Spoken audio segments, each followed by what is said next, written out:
What is going on, guys? Thank you for tuning in to another episode of Hey Yo Foxboro with me, Sara Marshall, presented by E2G Sports. Don't forget to follow them on Twitter at E2G Sports. Follow me, SMarshXO, and make sure to subscribe to the YouTube, all that good stuff. We'd really appreciate it. So, this week, because we already went over the game last week on Saturday, since it is Monday and it is still the preseason, I thought we could kind of just talk about what is going on with the Patriots, what we're looking forward to this week, and how the practice went today. So, practice concluded just a couple hours ago. So, let's get into the news first. So, the big news, I'm sure a lot of you guys saw this on Twitter if you're active on Twitter, but Mac Jones and Matthew Judon both made the NFL Top 100 list. What was crazy to me about this is that it was the first time that Matthew Judon has been on the list. I thought that was really crazy just because he's obviously been a big part of the Ravens defense prior to being on the Patriots. So the fact that this was his debut, I was kind of shocked about.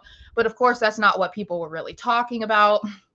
Everyone was talking about the fact that Mac Jones made the list. He came in at number 85, and the internet exploded. I don't really understand what everyone was freaking out about, but it appears you guys can you not hear anything? Can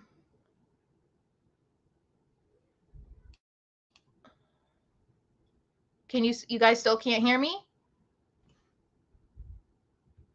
Just comment really quick and let me know. I can't hear myself, so I don't know if my sound is working. But let's see. Okay, no, it is working. It's working for me. Okay, sorry guys, I was just trying to figure that out. Someone had commented saying that the sound wasn't working, but it was working through me on my Twitter when I just checked the video. So hopefully that's okay. But anyway, so people were freaking out about Mac Jones making the list. And it seemed like the most people that were freaking out, of course, were fans from the AFC East, which is not surprising, but it is also just kind of entertaining to see. Specifically Bills fans, and when it comes from Bills fans, of course, I think that they're just they are feeling threatened that maybe their position atop of the AFC East is not going to live on the way that they were hoping it was. I think that they are a little intimidated because, of course, they only finished one game ahead of the Patriots last season. And the fact that, you know, they were right, the Patriots were right behind them, makes them a bit nervous. Now, they counted down, I think, into 51 last night, and Josh Allen wasn't on that list as far as I know, not yet. Of course, he's going to be much higher than that, so I'm sure we'll hear a lot about that once he hits the list. But Judon did come in at number 52, so like right before the end of the episode. What did you guys think about that, the fact that it was his first time on the list? Because I thought that was pretty crazy. He's definitely... I think he's going to be coming out the same way that he did last year at the beginning. And obviously he needs to pick it up towards the end of the season because he fell off for about the last 5 games. I think it wasn't the complete and like latter half of the season, but the last 5 games for sure. And I just wrote an article last week where he talked about how he's been mentoring Josh Uche and Anthony Jennings, which I think is pretty exciting. Obviously, they need to find somebody that can line up with him on the other side and be as dominant on the defense as he can. He can't do everything. I remember I saw a stat, now I can't remember it off the top of my head, but I think one thing that people need to take into consideration for why Judon's play kind of fell off towards the end is I think he played in like over 80% or 90% of all defensive snaps the entire season. So imagine how tiring and just beat up he must have been towards the end of the year. Like I can't imagine that. So of course, too, he had COVID. At least he was on the COVID list for a week didn't miss a game, but again, we don't know all that how that impacts him, you know? So there wasn't that much of an issue with him being on the list, but Mac Jones certainly did. And it was just hilarious to see. So if you were on Twitter last night, I'm sure you got as much enjoyment out of it as I did. I wanted to talk about some key things too as we're coming into as we come into the training camp. So there's some dates that we want to keep in mind. So tomorrow is the first day of the NFL cut down. They have to go from 90 to 85 players. And then for the following 2 Tuesdays after that is when they have to get down to 80 players next week and 53 by August 30th. I believe that the Patriots are at 86 or 87 right now. So I'm sure we're going to see just some random guys kind of, get pushed to the side tomorrow. But I wouldn't be surprised if maybe it's a little bit more surprising of a cut. Like I wouldn't be surprised if it was Dalton Keene, which some people might be a little disappointed about because of what the ideas of him becoming could have been. They did sign, I want to talk about this too, in case you guys did not see this. They did re-sign Devin Hafford yesterday. So he was with them in the spring only for about a week. So I think that he was with them for just a couple practices or training, whatever, OTAs. Sorry for all of my throat. I have a very dry throat today. So he is back, which just adding more depth, which is kind of surprising because at this point in the off season, usually they're not bringing people in, they're cutting them. So he could be coming in. Maybe Judon Williams is on the chopping block because he did not have a good game against the Giants. So maybe they're getting ready to cut him. I don't know. We'll have to see. But obviously they liked what they saw from him enough to bring him back months later. But it is an interesting addition, that's for sure. So I wanted to talk about his bio from thepatriots.com just in case people are not familiar with him. I think I wrote about him because he was an undrafted free agent that they originally signed. I think I wrote about him previously. But Hafford is 24. He spent 6 seasons at Tarleton State, where he played in 56 games and finished with 243 tackles, 12 interceptions, 57 passes defended, 1 forced fumble, and 4 fumble recoveries. They have him listed at 6'1", 210, but I think his bio on the Patriots says he's 5'10", 200, I want to say. So it's kind of, there's something wrong somewhere. So he did go to a smaller school, which I know a lot of people like to bring up, but I would like to remind you of Kyle Duggar, who is definitely one of the better Patriots signings over the last couple of years. So going to a smaller school does not necessarily dictate how they will play in the NFL, especially under Bill Belichick. So they have a long list of players that came from small schools and that did really well for them. So I wouldn't be too concerned about that. So let's get into the highlights of today's practice. So not a whole lot to talk about, honestly. There was not a lot of competition going on today. They were in shorts and shells. It appears that they're going to be having a more competitive practice with the Panthers tomorrow, which they have tomorrow and Wednesday, and then they play them on Friday. So they were taking it easy today, and they kind of mentioned it, not really about, ramping it up tomorrow. But today there were some new absences. Isaiah Wynn still absent. Malcolm Butler was new. Judon Williams, Bill Murray, and Cody Davis. Dalton Keene was back, but he was limited. He was on to one of the left fields, I think they said.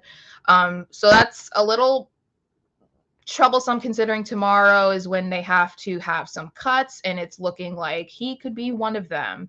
I was one of those people that was hopeful that they would be able to implement him into some sort of halfback, fullback, Kyle Juszczyk type of role, which I've mentioned a million times on every show that I've been on. It's a lot of similar stuff that he did when he was in college. But when people talk about the injury bug, I think that they were talking about Dalton Keene because he cannot stay healthy no matter what happens. Like, he just can't get on the field. I think he's only had like 6 receptions the entire time that he's been on the Patriots. It's just not worked well for him. So unless something drastically changes, or they kind of just keep him as filler because he's not expensive, he's still on a rookie contract, then I would assume that they're going to cut him or maybe bring him to the practice squad. I don't know. The tight end position is tricky because they have Hunter Henry and Jonnu Smith, obviously the 1 and number 2. So Devin Asiasi still has kind of like a mountain to climb too. He's not really established himself on the team. So, he could be in the same boat with Keene, other than he's had some decent practices. We haven't heard a ton from him, but he's gotten more game time action than Keene has for sure. So we'll have to keep an eye on that. I want to double check about how many people they have. I want to say they have 86 or 87. So I'm just trying to think, like, how many are they actually going to be cutting tomorrow? Usually Miguel from Pat's Cap knows that. I'm going to search him on my Twitter really quick and see if he has any tweets from today. He had one from the other day that was talking about they had 86. I wanted to see if he had any updates as far as today goes. I'm not seeing anything here. So I would say, 86 or 87. Nothing too crazy, thank goodness, because I hate when they have those crazy cut days. It always makes me extremely nervous. I'm probably one of the only people, but I don't like it. So anyway, the Pats were said to have run a lot of 11-on-11 drills today. Not a lot of competition. They said only 5 drives were competitive, and mostly were towards the end of practice. So, and as far as targets go, I have some stats here. So Nelson Aguilar was 3 of 5, Jakobi Meyers 3 of 4, Jonnu Smith 3 of 3, Trey Nixon it was also 3 of 3.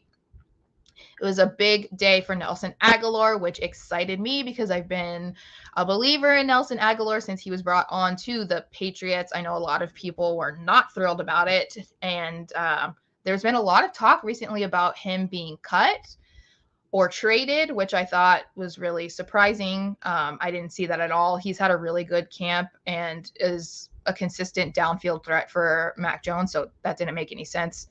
And today he made a bunch of highlight catches. It was a bunch of one-handed catches throughout the day.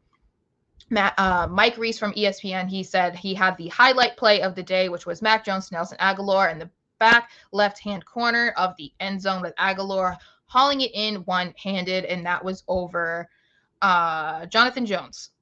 So, Jonathan Jones is working on the outside, which I'll get into when I get into the defense. But Aguilar had a really great day, which is good. I wanted to mention, too, something to remember and pay attention to maybe is there were no reps for Devontae Parker today. And Kendrick Bourne has been pretty quiet in camp recently. So I don't know what to think of that. I don't know what you guys think. What do you think of Kendrick Bourne not getting a whole lot of passes? I don't know if we should be concerned because he was definitely becoming one of the more comfortable guys for Mac Jones to throw to towards the end of the season. He was only a little bit below Jakobi Meyers, who was the clear number 1 when you look at it statistically. So I don't, originally when the camp was first starting, it was Devontae Parker was getting a lot of the reps. And so for Bourne to not get it, it was like, okay, well, they're trying to like get Parker adjusted and get that chemistry figured out. So it made a little bit more sense, but Kendrick Bourne has had 3 catches since August 1st. So I'm just, it's one of those things that kind of doesn't really make any sense. I don't know if we should be. But it's something to keep note of. So Brian says, so you were a fan until Wilkerson. So did you liked Kendrick Bourne until you saw Wilkerson? He says nothing to be alarmed about, just feeling the bottom of the roster. Yeah. I mean, I always just get nervous about who's going to get cut, but that's why I don't do roster predictions. I don't do that kind of stuff because it just stresses me out. I'd rather them do the work and me just have to deal with whatever the team is, because it's just a lot easier to worry about who's on your team and then who's not. So other than Aguilar, the offense in general is only a couple of competitive periods. Like I said, the first team offense, this is from Phil Perry of NBC Sports Boston, by the way. He said first team offense drove the field and scored on a fade to the back corner of the end zone. It was Mac to Aguilar, as I mentioned. Brian Hoyer hit a short touchdown to Trey Nixon, and Bailey Zappi threw a touchdown to Tyquan Thornton. So another good day from Thornton.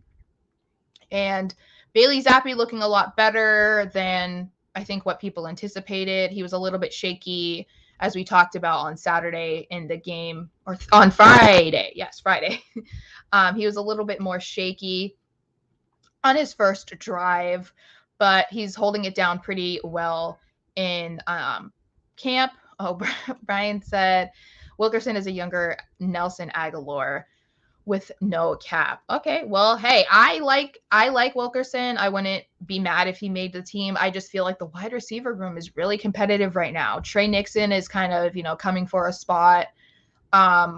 It's a pretty deep roster right now. I think we have to see at least another, this game coming up on Friday and see what they do, because they also have little Jordan Humphrey. They have Josh Hammond, then of course there's Aguilar, Myers, Nixon, Bourne, there's Parker, there's a whole lot. So I think we need to see what they do on Friday and if they're going to have any more of the starters in.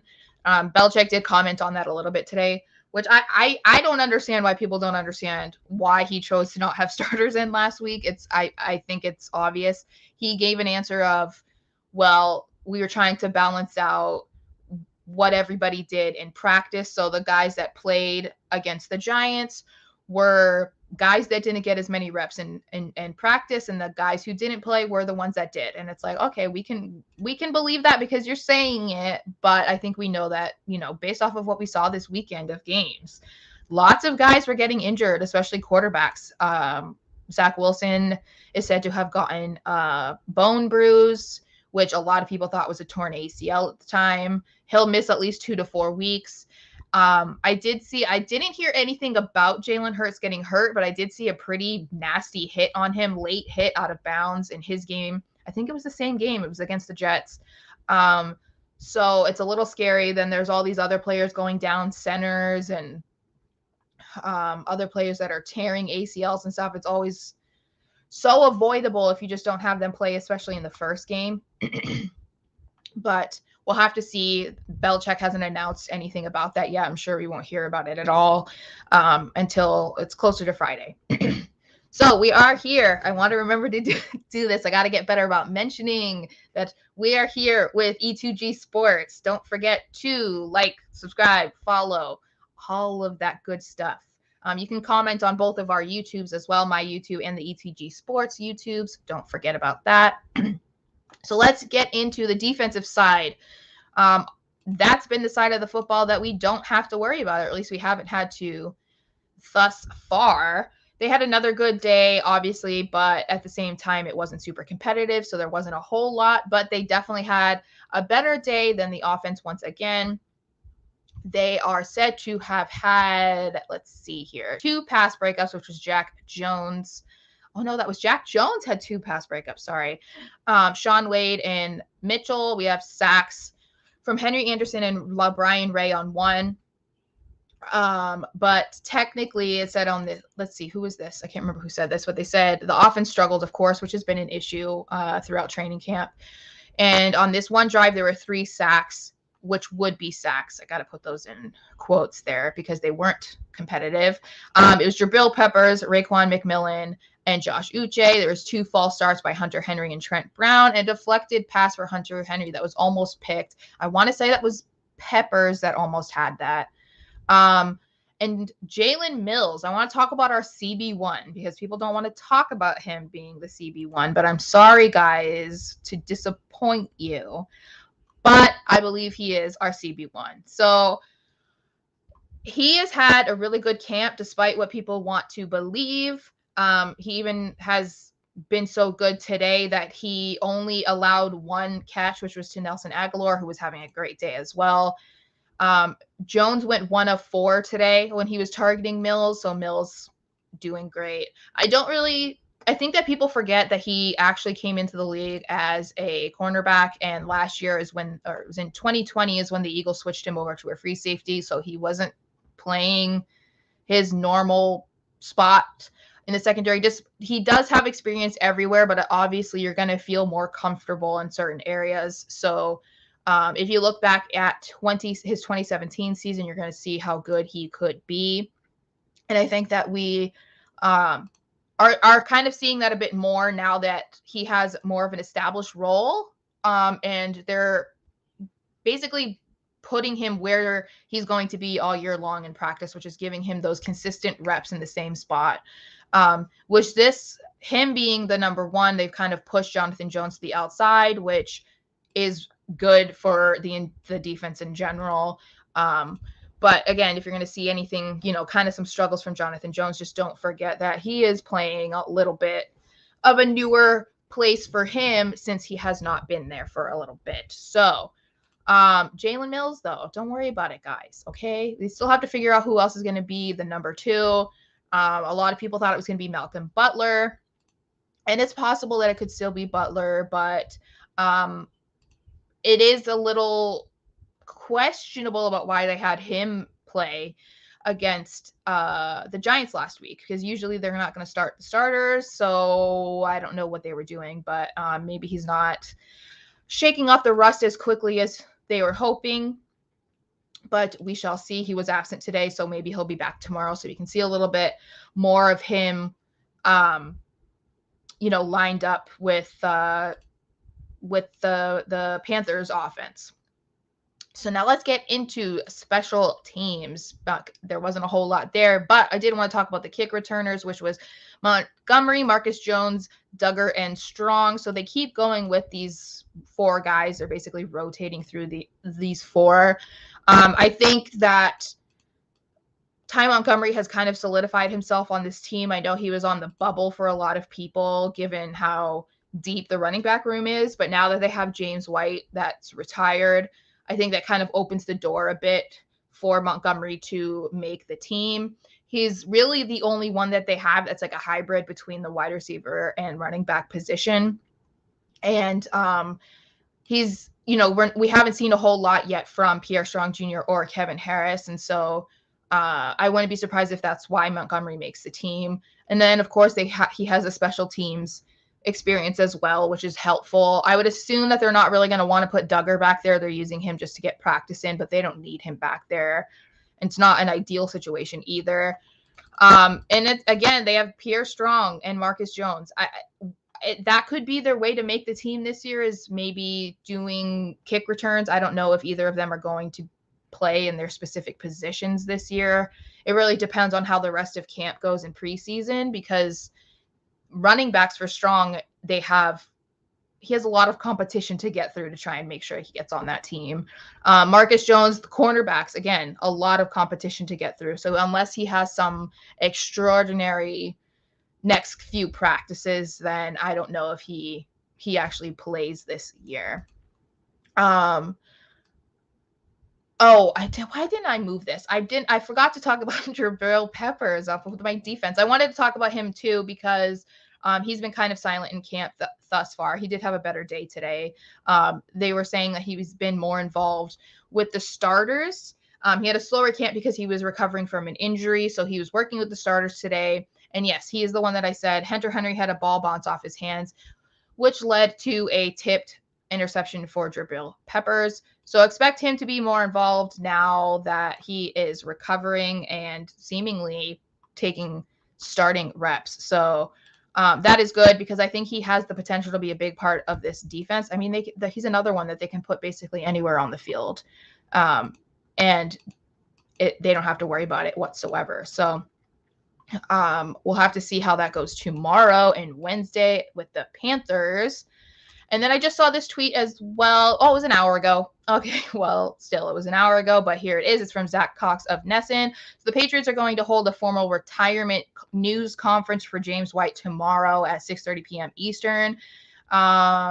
he says he believes that he is the first player to get one of those since Vince Wilfork in 2017.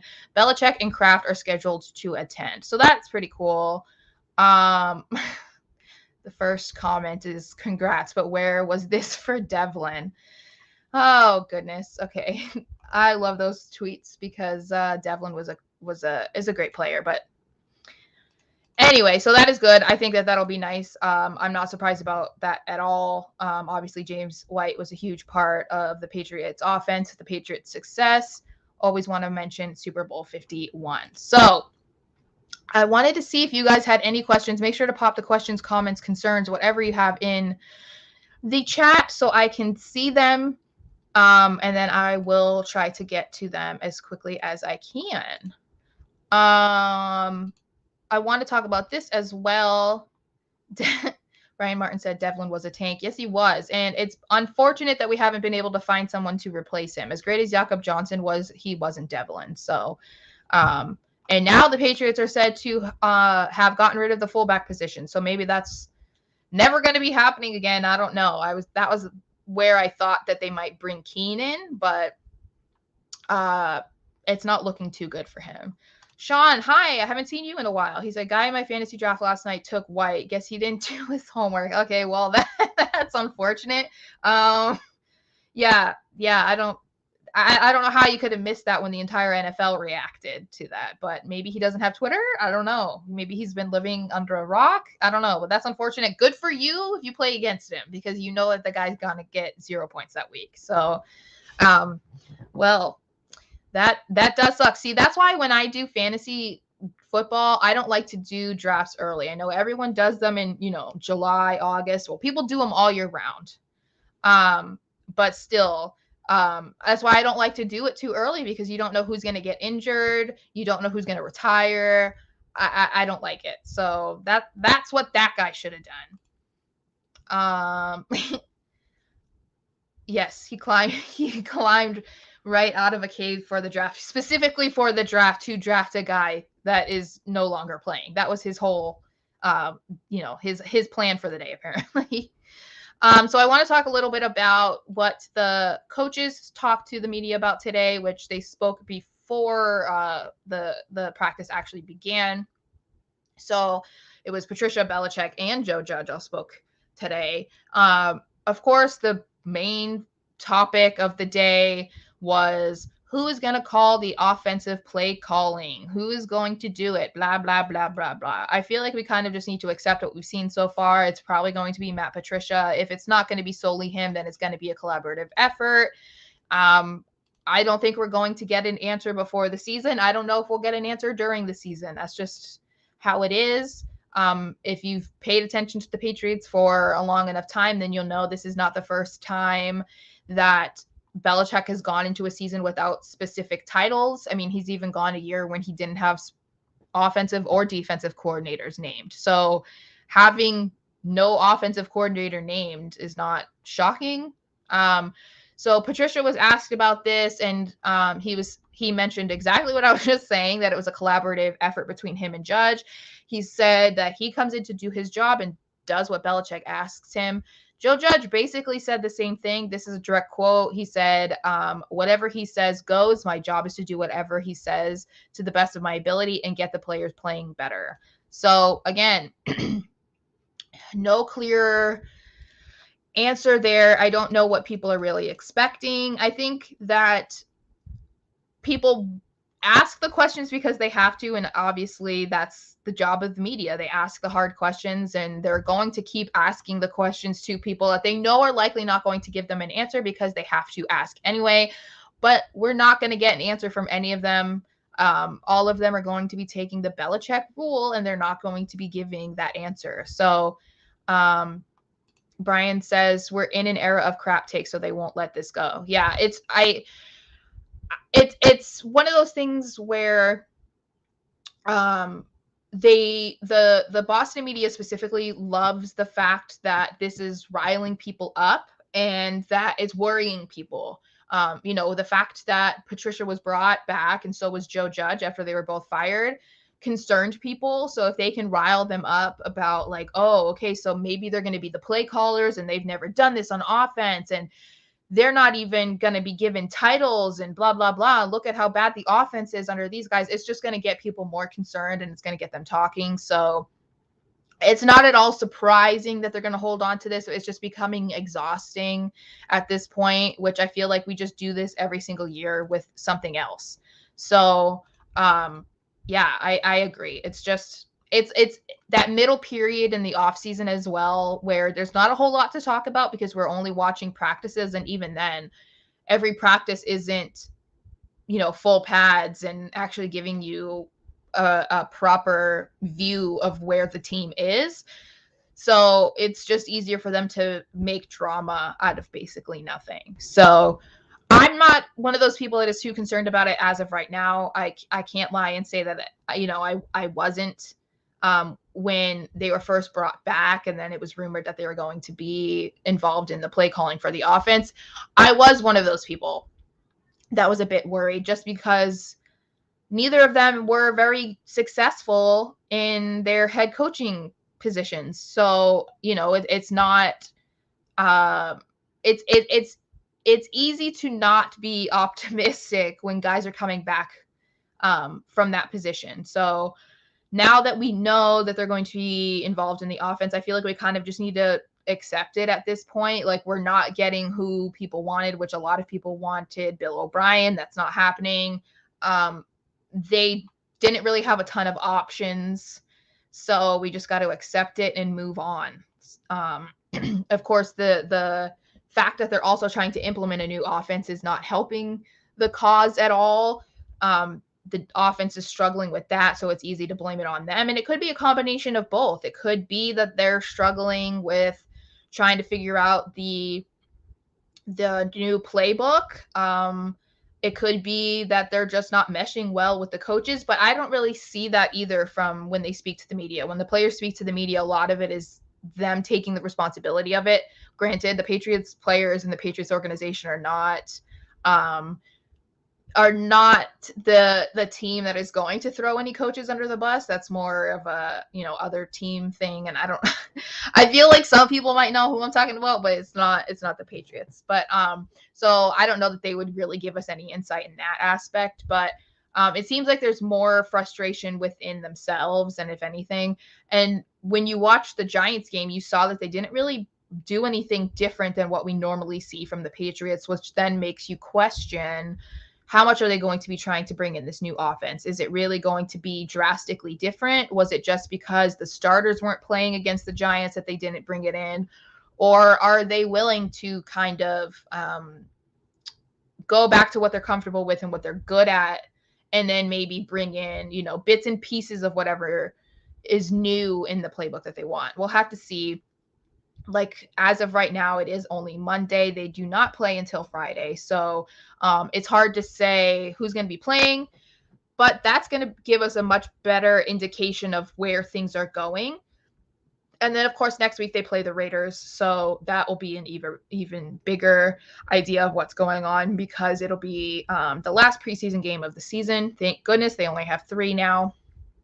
And then, it's against Josh McDaniels. So that is going to be a lot more interesting than I think these other games. So Raw 94, hey, thank you for watching.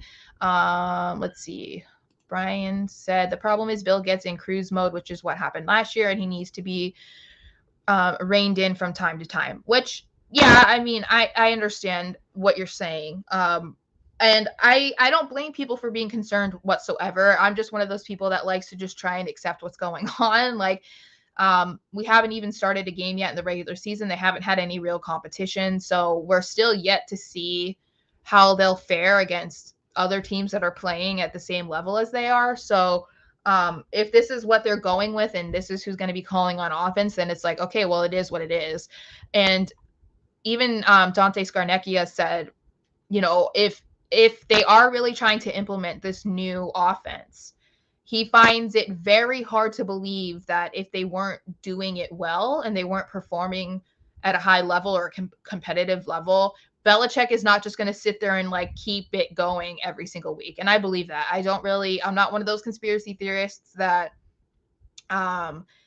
believes that Belichick's going to be trying to tank this year, and that he would let, bad performances go on every single week or keep trying to force this to happen if it wasn't working. So, yeah, I don't see that happening. Brian had more to say. He said, Tom Brady played his best football after Bill taught and handed him the offense. The fact he's doing it with Mac so early in his career is interesting. And I think that's something that people forget too, is that Mac has been involved in the offense this year, which is huge because he is so young. As you said, that didn't happen as quickly for Tom Brady. Plus, not that I'm saying that Mac Jones is like Tom Brady, because a lot of people like to twist that, but we have to remember that Tom Brady wasn't the amazing GOAT Tom Brady in his first, several years with the Patriots. A lot of it was a defensive heavy. The Patriots were very defensive forward. So, in special teams, if we want to get into it too, like obviously Brady drove them down the field, but those 3 Super Bowls, it was very much won with Vinatieri. So people need to just put things into perspective and just let things play out. I think a lot of people, I even was talking about it with somebody this morning, because a lot of people were commenting a lot overnight on one of my tweets about Twitter being so upset about Mac Jones making the top 100 and at number 85, which is crazy. But and this was a San Francisco 49ers fan, so I didn't really understand what his issue was exactly with the Patriots or with Mac Jones, especially because they all seem pretty content with their future and the quarterback being Trey Lance. But there's so many fans that have already written him off and believe that we've already seen his ceiling, that he's not going to get any better, that he's basically going to be mediocre and not really do anything. And it's something that very much confuses me, because his rookie season was better than a lot of other quarterbacks that these people's, that represent these people's teams. And yeah, and Raw 94 says, Mac Jones, who cares what Bills fans think? It is a lot of Bills fans. Brian says, I love the tears. Yeah, a lot of it is Bills fans, which I almost wanted to talk about it on Twitter, because if you actually look at Josh Allen's rookie year, he didn't play a whole lot of games. But if you looked at his sophomore season, Mac Jones had a better rookie season than Josh Allen had a sophomore season. So if we're really talking about writing Mac Jones off after his rookie season, then I'm kind of confused why we didn't have the same energy for Josh Allen after his first 2 years, when we can't even necessarily say that Mac was put in a better situation than Josh Allen. Like, it's not like, Mac Jones had a rookie season without a number 1 receiver. So I don't know. But yeah, it's interesting to me. And one person did respond to that, and they said, because he was a Niners fan, if Trey Lance played his entire rookie season and he ended his year with the same stats and performance as Mac Jones, like, you would be happy with it. And the 49ers fan actually said that he would be disappointed. So I'm like, you guys will literally say anything just to be upset and hating on the Patriots, simply for the fact that they're the Patriots and you can't get over your feelings for 20 years, because that's ridiculous. But it is what it is. Mac Jones and the Patriots. Well, Mac Jones and the Patriots. Ron 94 did say, he said, what did you think of the receiving core this season? Are we talking about coming into 2022 or last year? I think that the receiving room is a lot better than people want to give it credit for. Of course, the offense is struggling this year in training camp, so it's difficult to properly assess them. But the fact that they have a wide receiver competition this year is huge compared to what it was last year. It was almost like if they were going to have enough talented guys to even fill the roster for them in the receiving room last year. And the fact that it's now like, okay, well, who is standing out the most? And like, even when you look at roster projections, people are having difficulties figuring out who they think would be the ones that would be cut, because even the guys lower on the totem pole are doing well in camp, and that would be, Trey Nixon, Wilkerson, little Jordan Humphrey had a good game against the Giants. So there's a lot of guys that they can choose to go with. And we know that the top guys, of course, are going to be on the team. It's more so who's going to be down the ladder. So that's going to be interesting to see where they go. We should almost do that one day, maybe next week or something. We could look at someone's roster prediction. And so you went and said, do you think Thornton will see the field this first season? Yes, I do. I think that they've emphasized so much about wanting to get faster in general on the team, and I don't know how you say that and then you say, okay, yeah, we're gonna sit the fastest guy in almost the fastest guy in the league. You're not gonna play him. I think that we will. I don't know if we'll see him every single week, but I think that they would even be risking it a little bit, putting him on the practice squad. I mean, I don't know about that happening, but yeah, I do think we will, and I think it's going to depend on the opponent, if they bring him in and how much they use him. But I think you can't not use that speed to your advantage. And I said last week that it almost works against him. Like, he's almost too fast even for him. So he's got to kind of rein that in a bit. And then I think that they'll be good. So I think he's one of those guys that's definitely up in the top, like right below the Kendrick Bourne, Devontae Parker. I know some people even questioned if Jacoby Myers was going to make the team this year. I wouldn't necessarily be surprised, but he was, the number one wide receiver last year. He was basically Mac Jones' comfort player. So I don't know that they would want to get rid of that, but crazier things have happened on cut down day. So we'll have to see. That is for sure. So I want to see if you guys have any more questions for me. That's all I have to talk about today because we didn't have a whole lot from. Oh yeah, okay. So E2G founder, in case you're seeing this is not me typing to myself. This is him typing. He said Jacoby has the most movable contract, so I think that that can play into it obviously as well. Raw 94 says, I think Aguilar is the odd man out. So many people are saying that, and I don't agree. I think maybe I was talking about this before you got here, but he's had really good camp. I don't see them moving. Plus, he's got a massive contract. So since we're talking about contracts, his is not going to be the easy one to move. People were talking about if they were to trade him, that the team that they would trade him to would probably want them to eat as much of the contract as they possibly could. So I don't see that happening.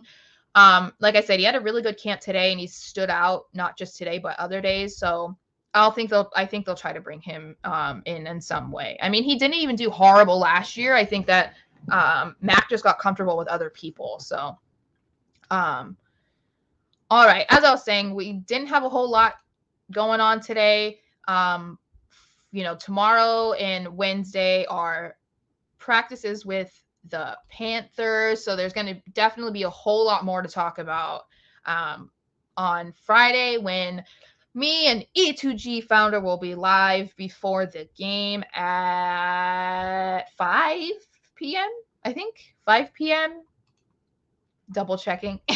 I'm pretty sure it's 5. Yes. Okay. 5 Eastern to 6:30. So make sure you guys come and watch that as well. We will talk all about the game prior to the game starting. And I will be back on Saturday to talk all things about that game with a special guest who I will announce later this week. And don't forget, guys, like I said, subscribe, share, do all that good things with me on Twitter at SMarshXO, with E2G Sports at E2G Sports. And like us on everything. Facebook, do we have an Instagram? I don't know. Twitter, everything. Just go and just leave us comments. Also, make sure if you're going to be paying attention to the shows this Friday and Saturday, comment on this video. Leave any of your questions about the game against the Panthers, so then we can kind of tabulate a list and answer your questions at the end of the week. So I will see you guys at the end of the week. And don't forget, go Pats.